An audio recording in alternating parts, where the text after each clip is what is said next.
My name is Nafisa, and this house has never felt as silent as it does today. Every wall, every corner, every empty room reminds me of one truth I never wanted to accept. My son left me.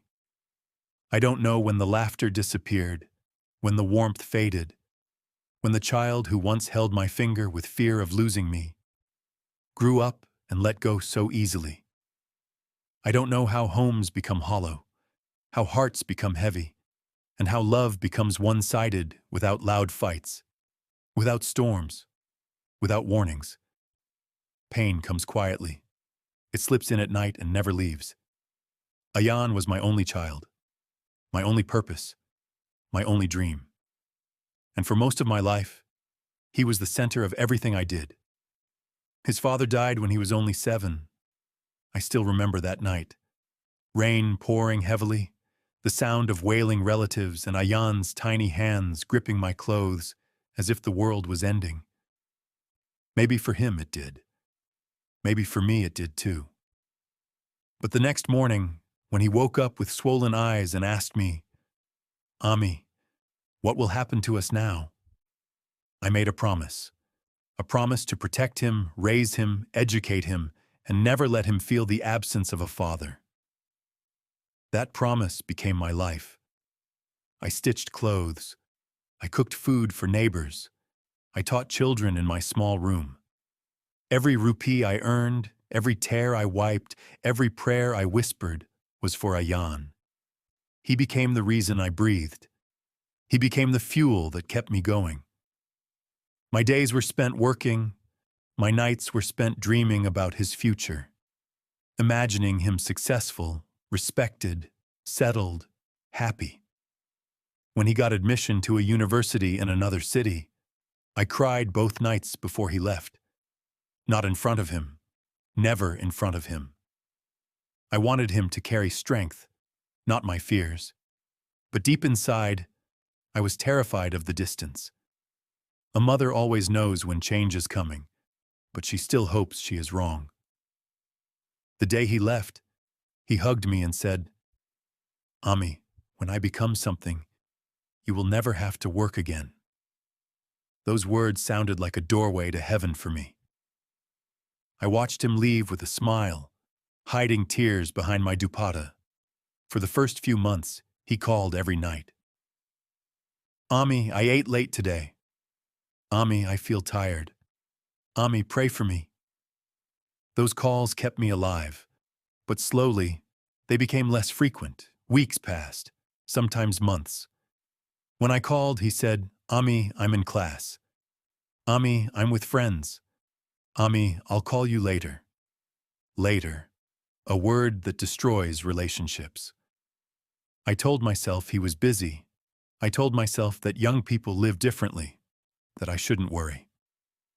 I told myself he still loved me, that love never disappears.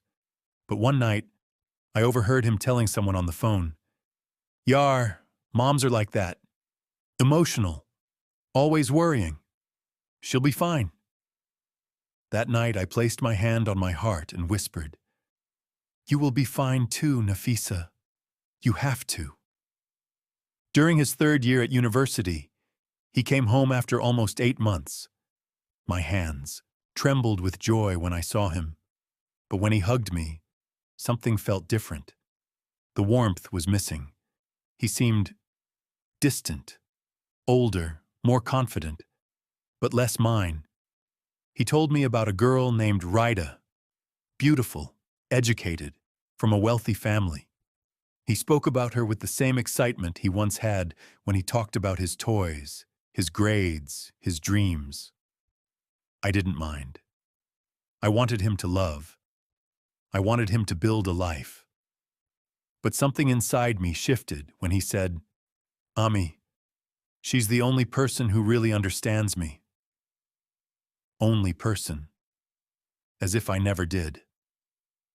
Years passed. He graduated. I sold my gold bangles to help pay for his degree, but when his big day arrived, he didn't even look for me in the crowd. Rita had arranged everything. Their celebration didn't have space for me. I sat alone in the last row, watching other parents hug their children proudly. He didn't take a picture with me. He didn't show me his degree. And at night, when he returned home tired, he simply said, "Ami, you should sleep. I'm exhausted." That night, I placed my hand on my chest again and whispered, "You will be fine, Nafisa, even if he forgets you." Months later, he got a high-paying job in Lahore. I was happy, proud, excited. But when he came home to tell me, he said it with hesitation in his voice. "Ami, I want to move out. I need my own life, my own space. Rita and I are planning something serious." I didn't understand. A mother never understands when a son says he needs space. I asked gently, "Ayan, am I burdening you?" He looked away and said, "Ami, please don't get emotional. Everyone lives separately these days." Everyone. But we were not everyone. We were mother and son. Two souls surviving together for years. He moved out. He called occasionally. He visited rarely. My house became a graveyard of memories. The walls held the echoes of his laughter. The floors held the sounds of his childhood running. The kitchen held the aroma of meals I made for him. But he was gone. Truly gone. One day Rita called me, her voice sharp like a knife. "Auntie, please don't call Ayan so often. He gets stressed. We have our own life. Give him space." Give him space. As if my voice suffocated him. I put the phone down and cried until morning. Time passed. My health weakened. One afternoon, I fainted while sewing clothes. I woke up in a hospital bed with no familiar face around me. The doctor said I needed rest. But rest doesn't come to lonely people. Rest doesn't comfort abandoned hearts.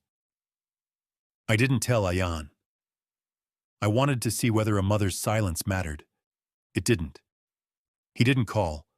Not for days. Not for weeks.